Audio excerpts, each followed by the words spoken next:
All right. Settle in. Here's a story meant to linger a bit after you finish it. I used to believe that people revealed themselves through what they said. Now I know it's what they withhold that tells the truth. My name is Daniel Nurser, and the year everything unraveled began with a promotion I didn't want and a woman I couldn't read. The promotion came first. I was made operations director at Halcyon Group, a mid-sized consulting firm that thrived on polished smiles and quiet rivalries. The role came with a glass office, a bigger paycheck, and an unspoken warning: you are now part of the game. My predecessor, Victor Hale, congratulated me with a firm handshake that lingered half a second too long.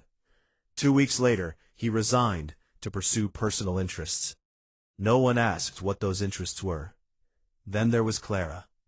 Clara joined as a strategy analyst around the same time I stepped into my new role. She had a calm intelligence that didn't beg for attention, and eyes that noticed everything while revealing nothing. We worked late nights together, not because we had to, but because conversation with her felt like solving a puzzle that kept reshaping itself. She laughed softly, asked sharp questions, and never gossiped, an oddity in a place fueled by rumor. There were others, of course.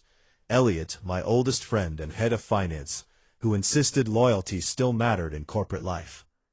Marianne, the CEO, brilliant and distant, who spoke of ethics the way chess players speak of rules, important but flexible. And Victor, still haunting the office in whispered conversations and unfinished projects. The first twist arrived quietly. An internal audit landed on my desk one Friday evening. Numbers didn't add up. Subtle discrepancies buried across departments. Enough to be deliberate, not enough to be obvious. The trail didn't lead to Victor, as I expected. It led to me, or rather to approvals that bore my signature, signatures I never remembered signing. I confronted Elliot first. He looked genuinely shocked, then concerned, then afraid. "Danny," he said, lowering his voice, "someone is setting you up, and they're good." That night, Clara texted me, "You should be careful. Not everyone wants you in that office." I didn't ask how she knew. As weeks passed, pressure mounted. Marianne called me in, not accusing but watching. My emails felt monitored. Conversations stopped when I entered rooms. Clara grew distant, professional, almost guarded. When I finally asked her directly whether she trusted me, she paused too long before answering. "I trust the truth," she said. "Whatever it turns out to be." The second twist hurt more. I discovered that Clara had once worked with Victor at another firm, something she never mentioned. Digging deeper, I found she had recommended several process changes that conveniently aligned with the fraudulent approvals. When I confronted her, she didn't deny it. "I was asked to," she said, "by Marianne." Apparently, the CEO suspected Victor of long-term financial manipulation, but lacked proof.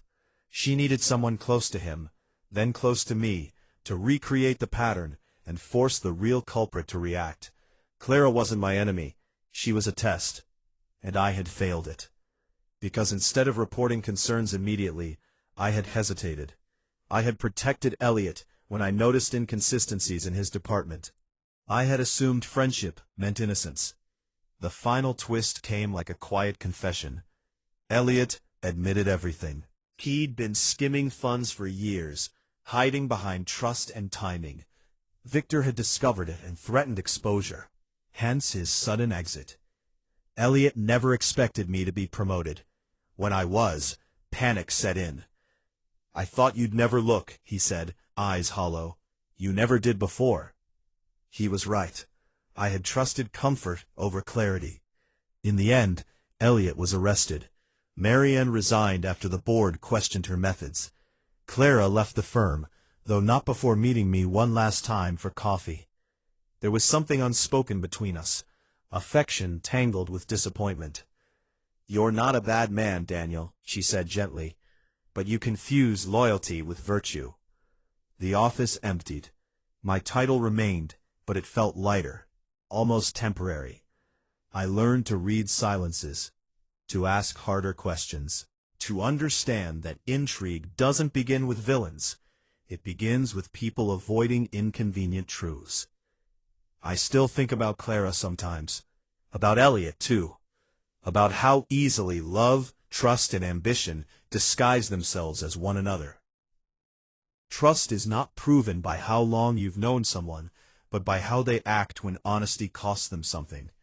And intrigue survives only where people choose comfort over courage.